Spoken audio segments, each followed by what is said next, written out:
My brother abandoned me to foster care when I was 10. Now he came back 18 years later, begging for forgiveness. But I slammed the door in his face and told him he had 18 years to apologize. I'm 28 years old.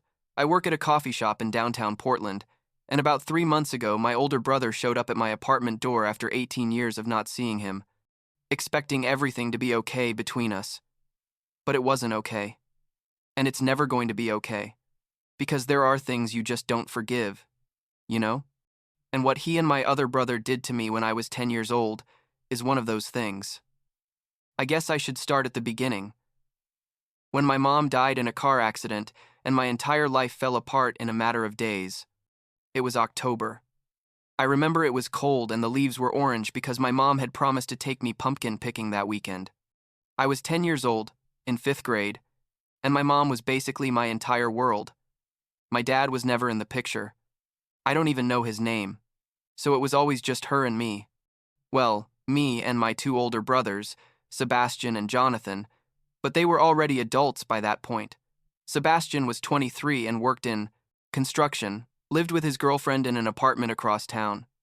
Jonathan was 19 and was in college, or so he said, though I never saw him study much when he came to visit us.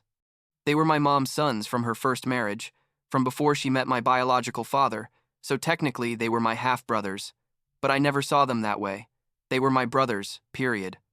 The accident happened on a Tuesday afternoon. My mom was coming back from work, driving on the highway like always, and some guy fell asleep at the wheel and crashed into her head-on. They told me just like that, no sugarcoating. When social services showed up at my school the next day, they didn't even let me go home first. A lady I'd never seen in my life pulled me out of math class and said, "Your mom had an accident and she didn't survive. I'm so sorry." And I just sat there, not understanding anything, because how is a 10-year-old kid supposed to process something like that? I remember thinking it was a cruel joke, that my mom was going to show up any minute and take me home. But she didn't show up. Instead, they took me to a gray, cold office where they asked me a bunch of questions about my family. Do you have other relatives? Where does your dad live? Is there anyone who can take care of you? I told them I had 2 brothers, gave them Sebastian and Jonathan's numbers, and honestly, I thought that would be enough. I thought one of them would come for me, take me to their house, and somehow we'd get through this together. We were family, right? That's what family does. They take care of each other. Or at least that's what I believed. At 10 years old, Sebastian was the first to arrive at the office. I remember it perfectly because he was wearing his work jacket, still had construction dust on his jeans, and when he saw me, he started crying. He hugged me tight and told me everything was going to be okay, that we'd figure this out. I clung to him, thinking he was going to take me with him, that I was going to live with him and his girlfriend, and that even though nothing would be the same without Mom, at least I wouldn't be alone.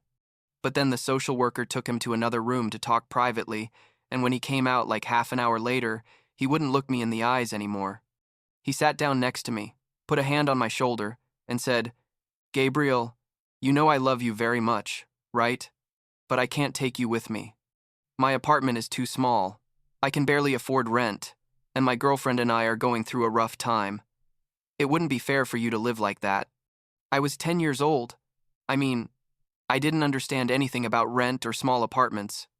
I only understood that my brother, my older brother who was supposed to protect me, was telling me he didn't want me, that I was a burden, that I was too complicated.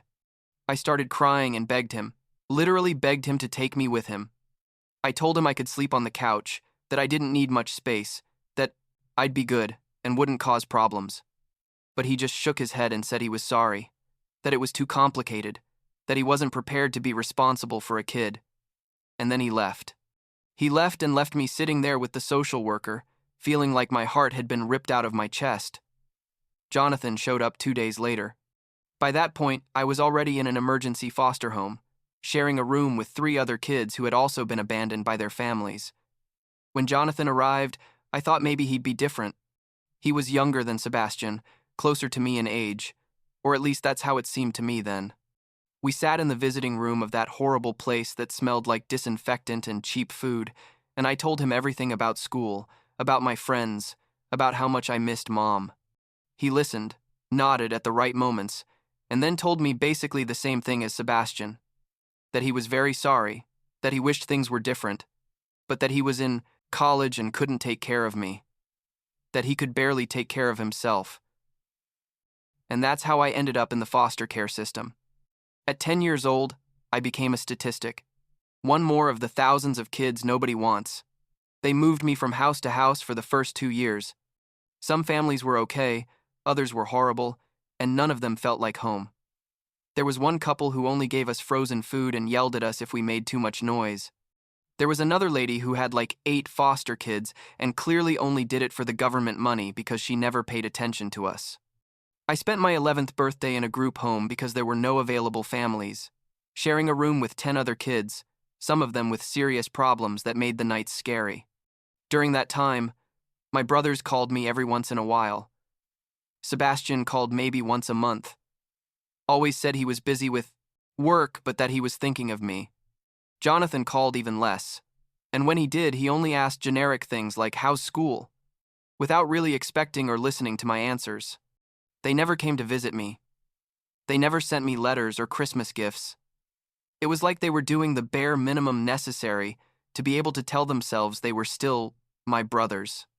But they weren't. Not really. Because a real brother doesn't abandon you when you need him most. By the time I turned 12, the calls were already every 2 or 3 months. By 13, they had practically disappeared. The last time I spoke to Sebastian, I was 13 and a half, and he called to tell me he was getting married. He didn't even invite me to the wedding. He just called to let me know, like I was a distant acquaintance and not his little brother. I asked him if I could go, if he wanted me to be there, and he was silent for a long moment before saying it was a very small ceremony, just close family. Close family. Those words hurt me more than I could explain. I wasn't close family. I was the kid who had become too big of a problem to deal with. At 14, I was placed with the Taylor family. Mrs. Taylor was a lady in her 50s, a widow, who had been fostering kids for years. Her house was old but cozy, with photos on the walls and a backyard where you could sit under a huge tree. She was different from all the other foster families. She cooked for real, not just heated up frozen food. She sat with me to do homework. She asked me about my day and genuinely listened to the answers. For the first time in 4 years, I felt something close to stability. I stayed with her until I turned 18, and honestly, it was the best thing that could have happened to me in the middle of all that shit. Mrs. Taylor couldn't formally adopt because she was already old, and the system has its stupid rules, but she treated me like I was her grandson. She taught me to cook, to drive, to fill out job applications. She was the first person since my mom who made me feel that maybe I wasn't completely alone in the world, but even with Mrs. Taylor, I never stopped feeling that emptiness. I never stopped wondering why my brothers had abandoned me so easily. Was I that bad? Was I that unimportant? What should I have done differently for them to want me? Those questions ate away at me inside, especially at night when I couldn't sleep. I developed a ton of abandonment issues. I mean, obviously, right? But I also developed something else. A kind of fierce determination to never depend on anyone again. If my own family could leave me like that, then I couldn't trust anyone. I had to build my own life, my own support systems, be 100% self-sufficient.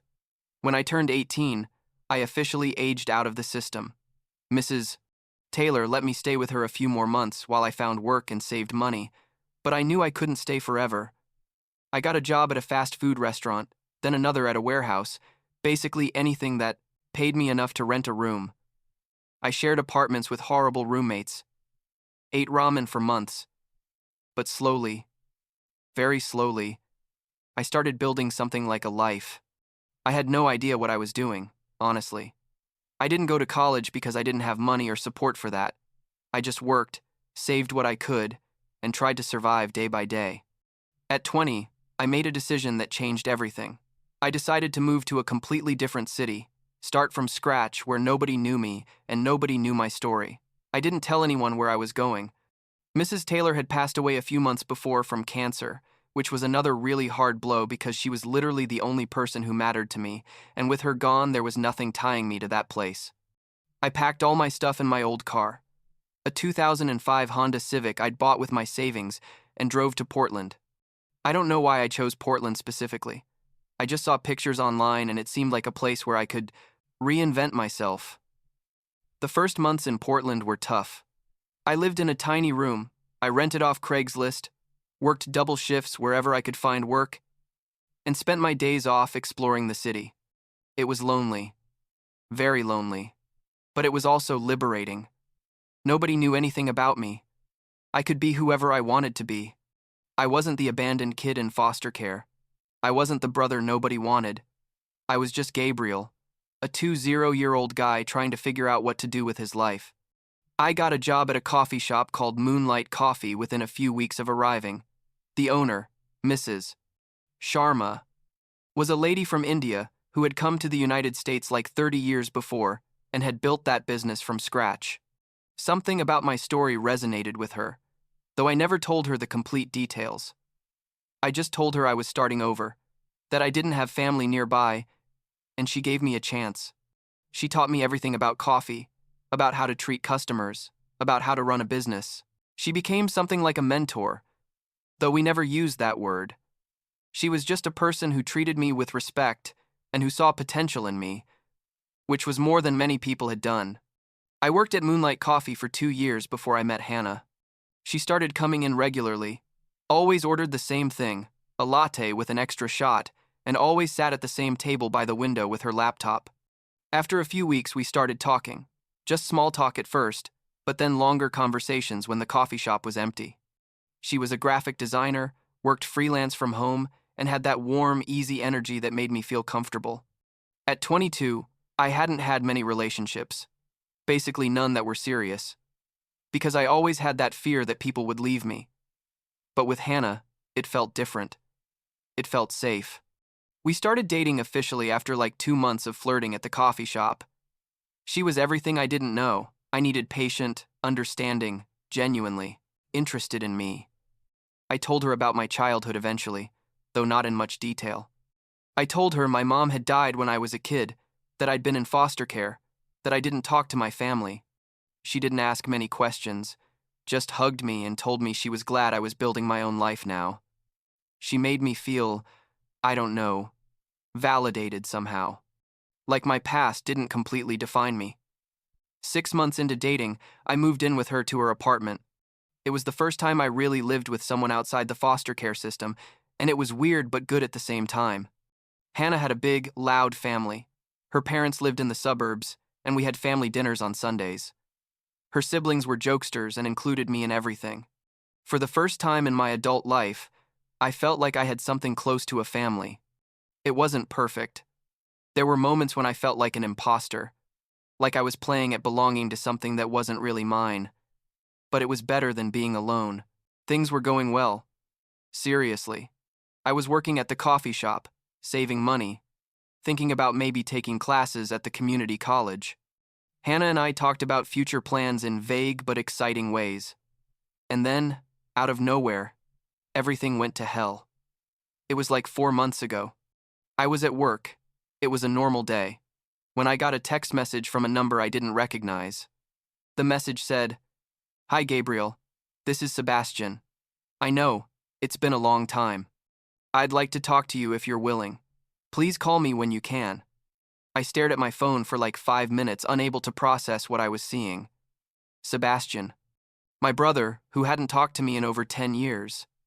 The brother who abandoned me when I was 10 years old and never looked back.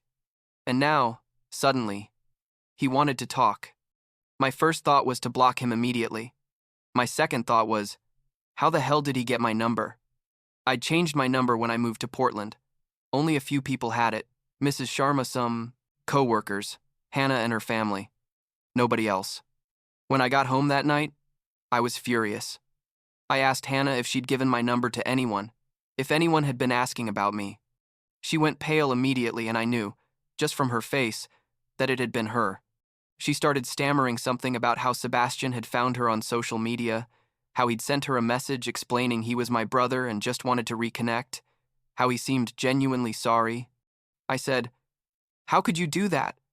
How could you give him my number without asking me first?" Don't you understand there's a reason I don't talk to him?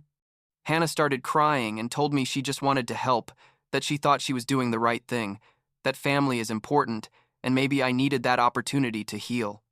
I yelled at her. And I never yell. I told her she had no right to make that decision for me, that she'd betrayed my trust in the worst possible way. She kept apologizing, saying she didn't understand why it was such a big deal, that Sebastian seemed to really want to make things right. And that made me even angrier, because it meant she hadn't listened to anything I'd told her about my past. She didn't understand what it meant to be abandoned by your family when you need them most. I slept on the couch that night. The next few days were tense and horrible. Hannah kept trying to justify what she'd done, saying she only wanted what was best for me, that she thought she was being helpful. But all I could think was that the person I trusted most, the person I lived with, had violated my privacy and autonomy in a fundamental way. It didn't matter what her intentions were. The result was that now Sebastian had access to me, when I'd worked for years to build a life where he didn't exist. I responded to Sebastian eventually, but only to tell him to stop contacting me. I sent him a message saying, "I don't want to talk to you. I don't want to reconnect. Leave me alone." I thought that would be enough. But 2 days later, I got another message from Jonathan. Apparently, Sebastian had told him he'd found me, and now he wanted to talk too. This one said something about how much time had passed, about how he'd matured, about how he hoped we could start over. I blocked him without responding, but the damage was already done. I couldn't look at Hannah the same way. Every time I looked at her, all I felt was betrayal. She'd taken something that was mine, my story, my trauma, my right to maintain boundaries, and she'd trampled on it because she thought she knew better.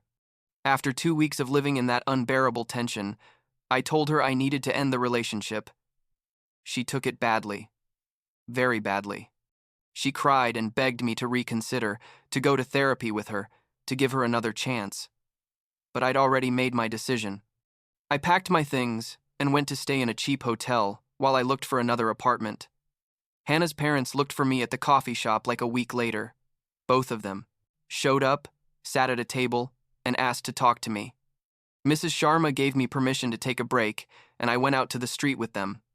They told me I was being irrational, that Hannah had made a mistake, but she'd done it with good intentions, that family should forgive each other.